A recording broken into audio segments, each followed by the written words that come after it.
Welcome to the SCORES interactive segment. Today we have a very interesting discussion with very interesting guests in studio, as we are going to talk all about using the beautiful game to change our society for a better tomorrow. We are living in a society where crime is very prevalent, but as we are going to learn, crime can be reduced on a substantial rate, and sports can play a very big role in this. I do have Patricia and Simon on studio, but let them introduce themselves to us. Hello, my name is Patricia Musimi, member of Exconvict. Okay, hello, I'm Simon Buru, a member of Exconvict, and I'm an Exconvict too. What do you guys do? What is Exconvict Rehab all about? As it turns out, but I'll leave also Mboro to explain a little better, Simon, because he's the ex-convict himself. What we do is we try to integrate people who've come behind bars back to the community. They never get the welcoming hand back to the society. Yeah, and the true revelation is what Simon went through. So maybe I'll pass to Simon to explain more. And I guess what happened to Simon is what inspired all this thing about the rehab center.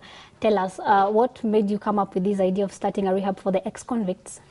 You tend to see that when you come out of prison, there's no one to welcome you back. So the only person who will welcome you back is the person who you used to do crime with. And in a manner in which he will welcome you back is that, okay, we are going to do robbery somewhere, we are going to do this. So you see, there is no change from prison to the society. You go to prison, maybe you are just a simple robber, but on coming out, because of that vengefulness in you, you turn out to be a violent robber. Yeah, a more dangerous one. Right now you have reformed, but just tell us, how did you start? How did the crime thing begin when it comes to your case? I used to admire my friends who are in crime. You see, they have beautiful shoes, beautiful girls, of course, a lot of money in their pockets. Yeah. So it's kind of, they were my role model. So to fit in their shoes, I had to do exactly what they were doing. Yeah. So you landed in prison. How long did you serve? What had you done? Just tell us. I went to Bahati area. I was tasked with the job of robbing a vehicle to go and do whatever we were planning to do. So in the process, I was arrested by the police in Buruburu. I went to committee for 2 years. I did the charges. I was charged with the robbery. Went for remand for 2 years. Then after remand, I was convicted to suffer death. So I was hanged. I launched my appeal. My appeal went through and I was released after 2 years. So I spent 4 years in committee. So Patricia, tell us, where does sports come in, especially when he was growing up, he didn't have a role model. So how are we going to integrate sports and maybe give the kids out there before they are recruited to crime? How is sports going to help in this? One, we want to mobilize. Two, it's a sport, we use football. It's a sport that everyone loves. And we've already created role models. And it's easy to play football. You don't need like a really expensive field. You can play football anywhere. That's one. Okay, and because from Simon's story, if you learn, it was more of peer pressure and idleness, and not creating the real role model, you know. And if we create the real models through sports, then at least youth can look up to, you know, wanting to be better than them. Like in his case, he wanted to be better than that robber who was there, who had all beautiful girls and had good shoes and good clothes. Yeah, and coming from the backgrounds like we come from, you know, that can be a bit challenging. You know, poverty, again, encourages it. But through sports, there's so many things we can do. Through sports, you can get scholarship, you know. Through sports, you can empower yourself. You can tend to think that you know, it gives you power. As long as you just add a little bit of effort and you know what you want. We are affected directly as much as they suffer.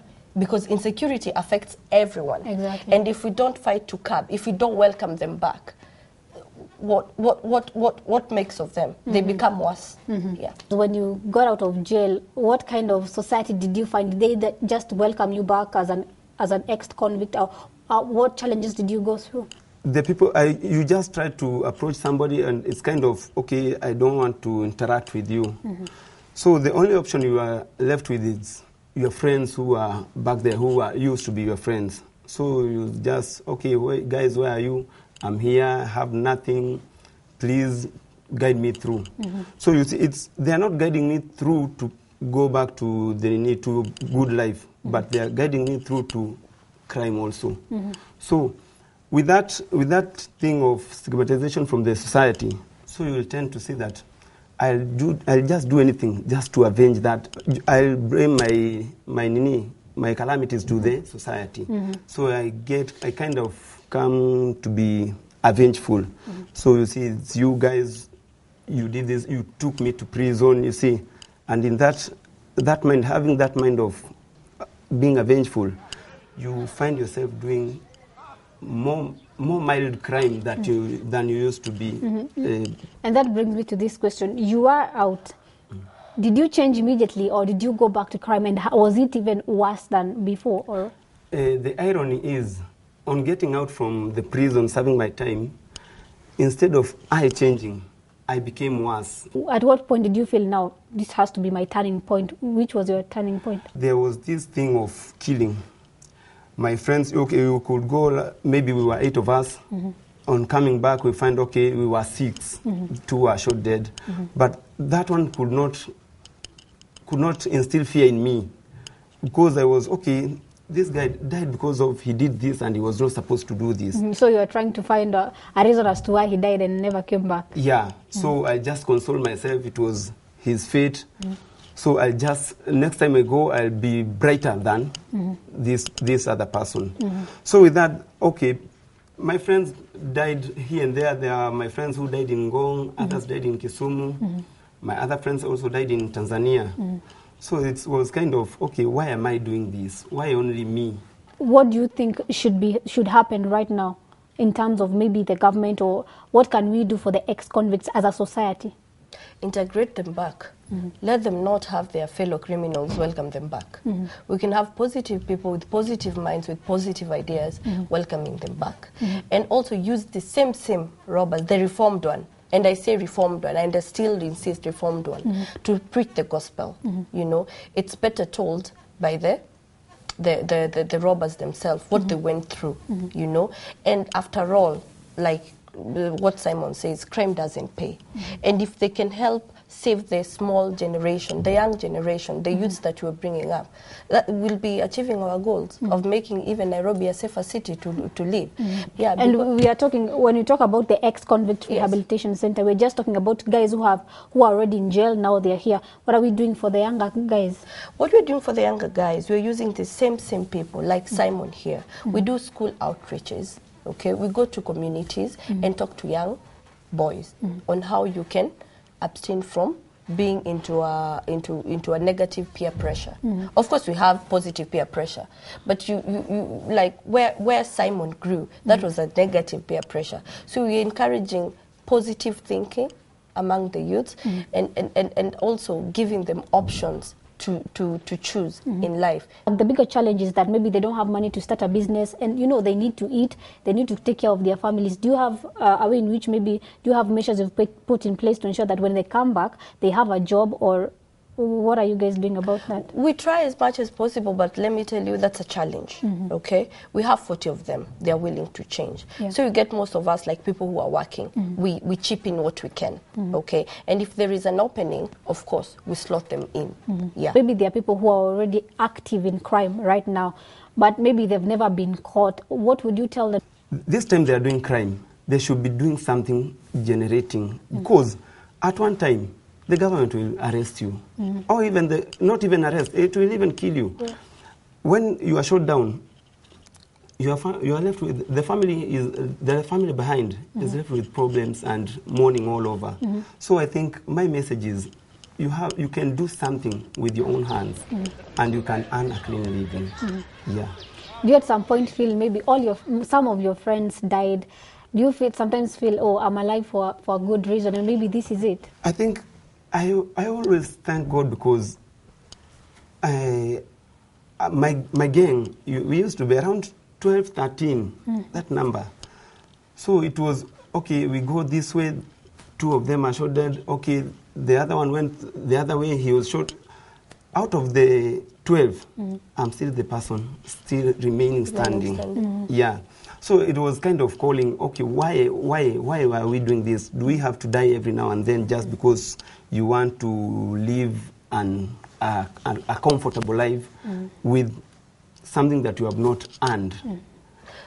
And then just to add on, no? Because I don't think when you steal, you live a comfortable life. No, you don't. Because it doesn't pay. You live a life that you have to hide from police. You live a life that community resents you. You live a life that you don't know what will happen. So there's nothing comfortable about stealing. There's nothing comfortable about robbing someone else his own sweat or her own sweat. What you bring upon is just a curse and cries of people who have suffered through your hand. Has the government done anything to help you guys, maybe to help other people reform? Do they have a hand in this?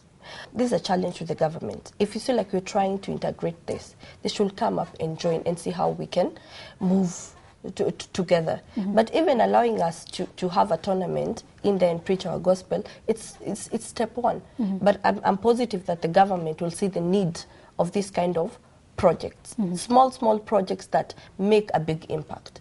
Let me ask you lastly, tell us about, on the 25th, you're having something in Committee Maximum Prison. Just Exactly. take us through. So we'll be launching our organization there on 25th.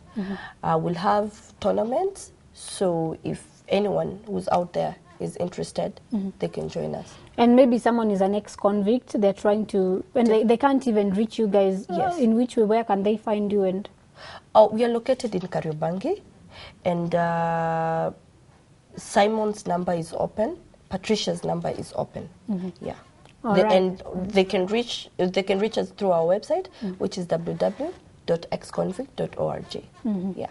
Well, the bigger picture shows that many ex-convicts, when they get back to the society, they turn out to be worse, and many even become jailbirds, and some end up losing their lives out there on the streets. But with such organizations such as the Exconvicts Rehabilitation Center, all this can be changed. Right now, let's cross over to the Weather Center for a comprehensive weather outlook.